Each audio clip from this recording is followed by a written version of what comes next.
Hello everyone and welcome back to my channel. I thought I would do another video on photography and on analogue photography and show you a couple more of my analogue cameras. This time I've moved away from 35mm film cameras to 110 film cameras. So the two that I've got today are the Clic 308 with telephoto lens capability, and also the Minolta Auto Pack 470. Both of these I got through my sister, who bought them on eBay, like most of my analogue cameras apart from the lomography ones. She got them on eBay for her wedding and then kindly gifted them to me afterwards. So I'm assuming that they weren't that expensive, but it does obviously depend with eBay as to what the availability is.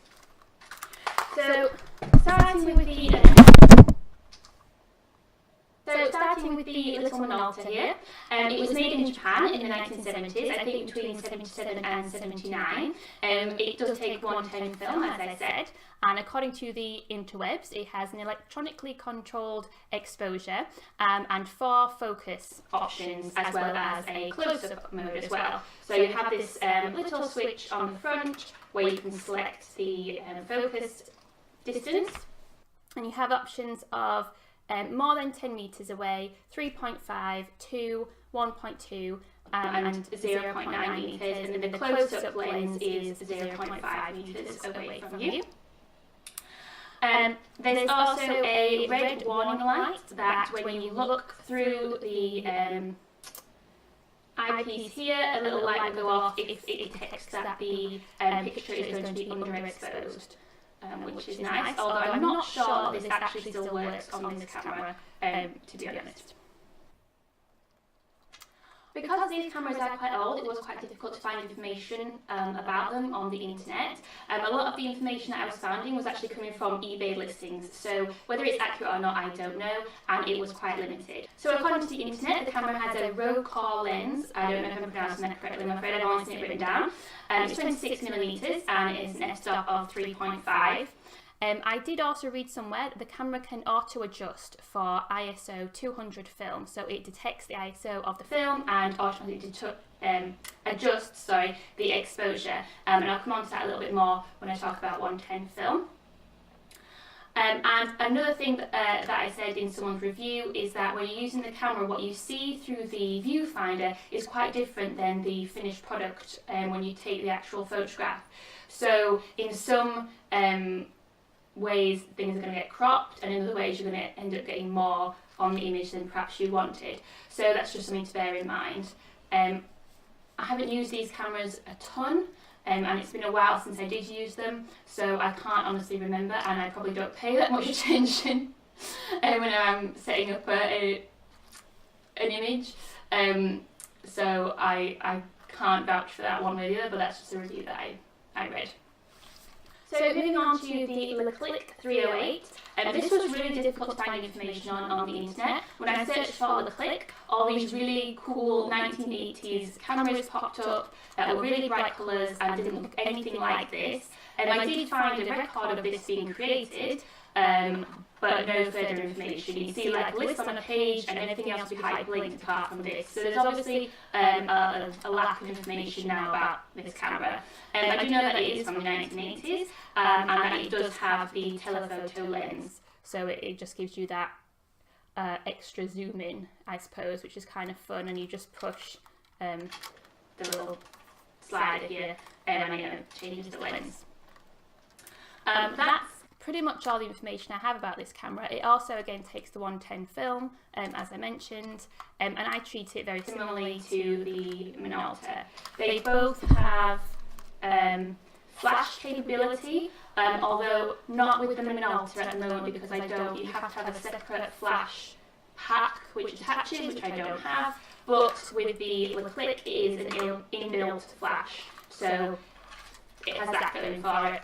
They're both very compact, they're very thin and they're very light, particularly the Clic, and it does feel just like cheap plastic, which is what makes it so light. But they both will kind of fit in your pocket, especially the Minolta without the flash. With the flash, it's probably the same size, it's not a bit bigger, but I don't know because I've never had that attachment. But they're reasonably easy to carry around, and my little Clic did come in its own little carry case, so it's protected.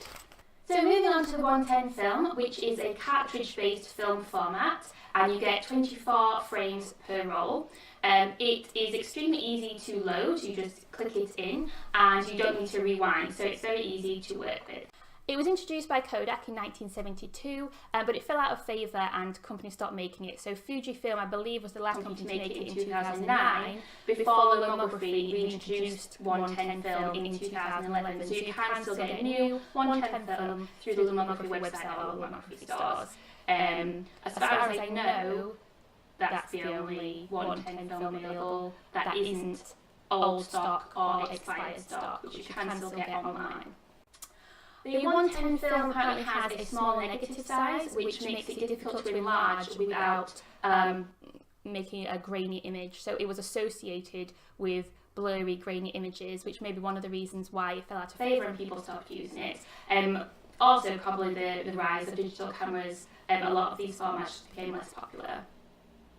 So I mentioned with the Minolta that I had read that it is able to automatically detect ISO 200 film and amend the exposure accordingly. So apparently tabs were added to the 110 film so that cameras could detect what speed or what ISO of film it was. But apparently, from what I was reading, it was a bit confusing because some cameras are not able to detect that, and with the newer lomography 110 film, apparently some of them don't detect it correctly, so an extra filter has to be added, something along those lines. It was a little bit confusing. It sounded like a good idea that they could detect the speed of the film, but I'm not sure that it necessarily worked perfectly. But like I said, it was quite hard to find information about these particular cameras, so I don't know how they respond to different speeds of film. And also, like I said, much of what you find on the internet of the 110 film is expired stock because most companies stopped making this by the late 2000s, apart from the lomography ones, which probably are still fresh or in date. People choose to use expired film, particularly 35mm, I think, because it can give some interesting results. I haven't really found that expired film works very well for me, apart from APS film, which is a different format, really. With the 110 film, the expired stuff that I've got, I have had really poor results, and it tends to be very grainy, very blotchy, and have weird pink spots that come through the image, which I don't really care for. Other people might, but I just find it a bit frustrating. So I do like 110 because it is really easy to use, and one of the other perks or benefits of it is that you can remove the film in the middle of the roll, take it out and put another one in the camera, and you only lose one frame because only one frame of the film is actually exposed to the light at a time because the rest of it is encased within the cartridge. So for example, if you want to switch from colour film to black and white, you could do that, take a couple of pictures and then switch back to colour, and that would work. And I like the idea of that, although in practice I've never actually done it because I just don't really feel the need to switch films mid-roll like that. Also, 110 film is on the more expensive side because I guess it's an unusual format that isn't as popular as 35mm. So that's just something to bear in mind. It's also a little bit hard to get developed. You will have to send it away somewhere probably because places like Jessup and Boots, which I've used many times for regular 35mm colour film, and they just can't do the 110 film. I've gone in there and they can do it, but they'll send it away and it'll take several weeks, so I just think, well, I may as well just do it myself. So then they might pay a little bit extra for the development. But that's everything really that I could say on 110 film. My camera battery is flashing at me, which I think means probably time to wrap this video up. So those were the Minolta 470 and the Clic 380. I like these cameras, I've had some good pictures with them, but on the whole I think the expired 110 film just didn't really work for me. So I would recommend always using the newer lomography film if you have the spare cash for it. Thank you for watching. If you like the video, please like. If you have any comments about analog photography or any tips, please leave them below. And if you'd like to see more videos, please subscribe.